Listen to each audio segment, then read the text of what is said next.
So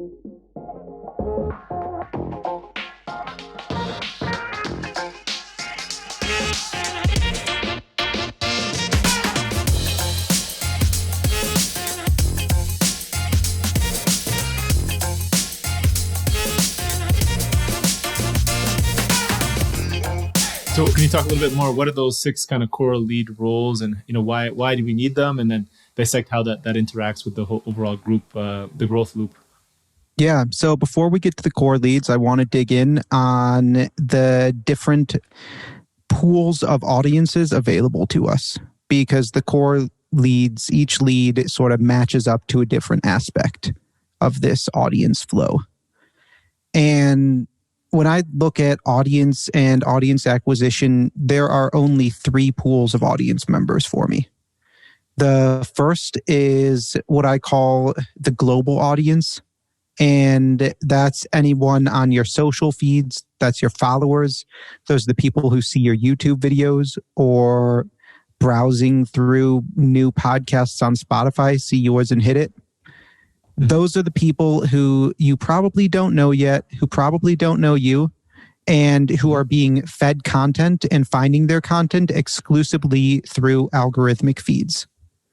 And that last is really the key differentiator for me in defining them, because if they find their content from the algorithm, then the game you are playing is to the algorithm to gain those people and to gain their attention.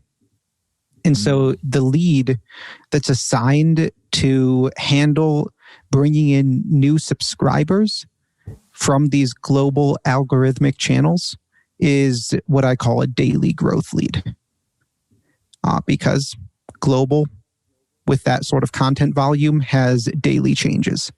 They need to stay on top in a different way, and their content output should be at a daily frequency, if not multiple times per day. Right. The next step down is the group I call the core audience. And those are really your standard subscribers. Email newsletter is going to be your most common. Podcast is probably number 2. And then I'd put text as the same category, but still not as popular. And I'd put joining like a Facebook group or another social community like a Slack or a Discord channel in a similar level there.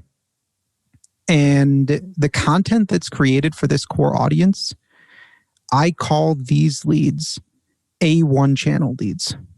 And the difference is that the content that these leads are making is specifically for that core audience. It's based off of the pain point research. It's no longer SEO focused. It's no longer trying to game the algorithm. The goal is top quality content for that audience, and engagement and shares. That's what you're really looking for from their reactions. So at that level, to make that quality of content, daily is often not the best rhythm. And I generally think of A1 channels as once or twice a week. Okay. Normally, when I look at sort of the long-term growth of a operation in this sort of media, you're going to end up with 2 A1 channels.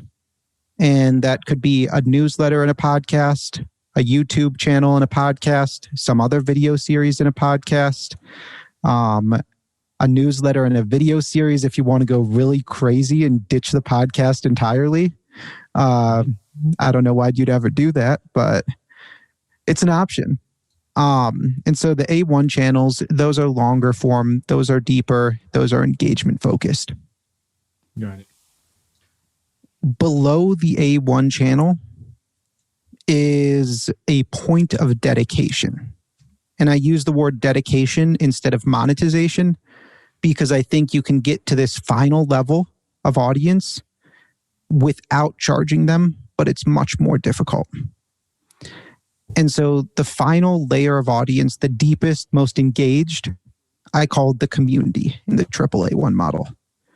And so these are people who have passed the point of monetization or dedication. If you're running a SaaS product, these are actual users.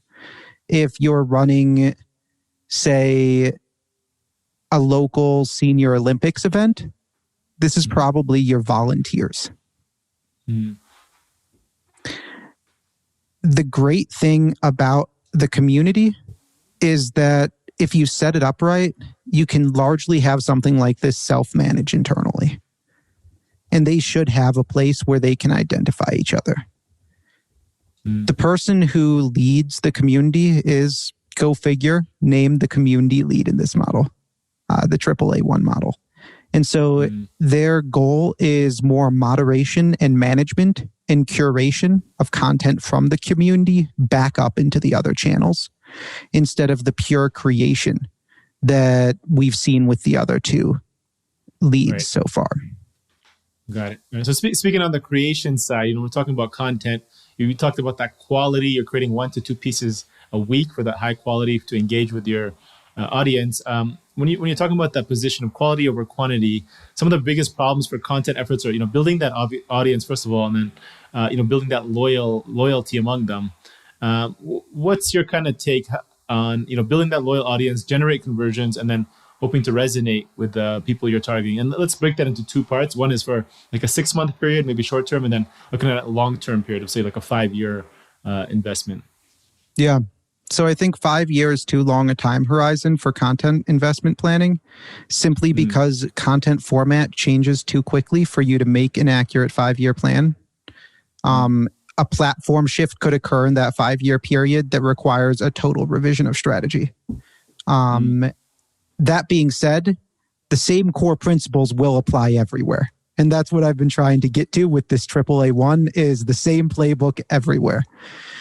In terms of the sort of quality versus quantity question and how you go about balancing that, I think it is a very different answer for somebody who is focused on growing their core audience, to use the language of the AAA1 model, versus somebody who is trying to grow their community. And to put this in SaaS terms, since this is a SaaS show at the end of the day, if you're trying to gain paid users, the content strategy is extraordinarily different from gaining brand awareness and audience. And it is my experience that the content strategies best used for, say, lead generation and revenue growth are primarily focused on highly targeted, high quality content with a very niche audience. And then having the distribution to that audience through a combination of really long tail SEO and niche community interaction alongside direct outreach and sales. So it's the content at the very bottom of the funnel, those comparison pieces, the case studies, those lead to money. Now, on the... Continue. Sorry. No, go continue. On the flip side, if you want to gain audience, if you want to build a following and get subscriber base up, total opposite play. If the goal is core audience and not community, then you need quantity. And quantity is significantly more important than quality. I've actually got up on my board, on my whiteboard that's just off screen here, a little formula that I'm working on for an article. And it says win digital media equals, in parentheses, category times volume times consistency times quality, close parentheses, and then an exponent, like a power function of visibility. Because if you have zero visibility, none of this matters if nobody finds it. But if you have horrible content that's just the absolute worst, you're also going to get no one. If you have mediocre content quality, but you're putting out just boatloads of it, then I think you're Inc.com. They do pretty well. And when we look at consistency, that becomes the key factor. That becomes the differentiator. So I guess to answer the question, if you're pre-revenue and you're not trying to make revenue and you're like a B2C play or you're a low-cost B2B play and you're building that initial traction and excitement, then you just want to publish as much as possible. But once you're actually trying to make money, you're going to make a lot more money off of a few pieces of very narrow, very, very narrow content that handles the specific buying issues at the end of the customer's evaluation process, in B2B at least. Got it. Got it. So if you're kind of high target, bigger market, you probably create a lot more content, at least at the beginning. If you're trying to be more of an authority, or sorry, not authority, more for like higher end customers, then you probably want a high end quality piece of content. Yeah, and I'd say becoming an authority, that's a whole thing in itself. That's a whole different bag of worms. Let's talk about that. So in the authority marketing playbook, you mentioned there's 3 types of authorities. What are those 3, and what's the difference between how they influence prospect and customers? Yeah, so the 3 types of authorities are pretty simple. You've met all of them, I have no doubt. We've got the best in class, and that's somebody who's just the best at what they do and everybody knows it. That's why they're an authority.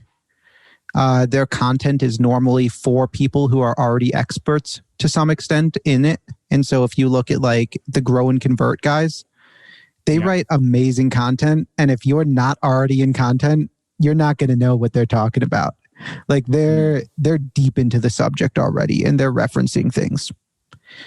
Then you've got the simplifier. And I think of Neil Patel as like the perfect example of a simplifier. He's at best mediocre advice. Normally it's a few years out of date by the time it gets published. I don't think he's a great marketer, but I know that he explains complex concepts really simply and it works for some people. And that's more than enough because if people understand what you're saying, then they will listen. And if other people are saying it and your audience doesn't understand them, then they're just shouting into a void. And so there's nothing wrong with that, right? I mean, you're simplifying to reach a bigger audience, right? So I think, people who need that kind of distilled content, probably, it helps him build that base. And that's why he's the size he is, right? Oh yeah. I mean, I'm a big simplifier. Like if you look at most of my podcast stuff, I'm not doing anything new. I don't do anything fancy with anything I do. I just sort of put it in order. Right. And I think that's a big part.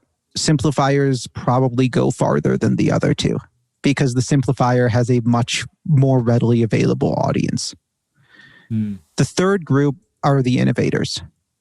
And an innovator is somebody who is actually doing new things. They're the rarest of the 3. My guess is there may be only 10 or 20% of all authorities. Most people who decide to call themselves an authority or an expert or anything like that, they make that choice and they're a best in class or a simplifier. And if you can't peg somebody into one of these holes, they're probably not qualified.